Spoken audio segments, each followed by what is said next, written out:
Hi வணக்கம். வாங்க அன்றைக்கு பாசிப்பயிறு வச்சு மாடு வச்சுட்டு ஒன்று செய்வோம். முதலில் பயிரை அவிய வைப்போம். சிறிதளவு உப்பு சேர்த்து பயிர் அவிந்ததும் வேறொரு சட்டியில் சர்க்கரை கிராமல் பண்ணுவோம். முதலில் சர்க்கரையை தனியாக போட்டுட்டு சர்க்கரை வாசம் விழுந்ததும் சீனியும் தண்ணியும் சேர்ப்போம்.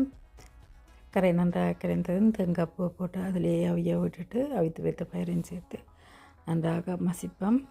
வேறொரு சட்டியில் கோதுமை மாவு எடுத்து உப்பும் மஞ்சளும் சேர்த்து கரைச்சி வைப்போம். அவித்த பயிரை உருண்டையாக பிடித்தெடுப்போம். உருட்டியதை நாங்கள் கரைத்து வைத்த மாவிலே எண்ணெய் சூட விட்டு பொரித்தெடுப்போம்.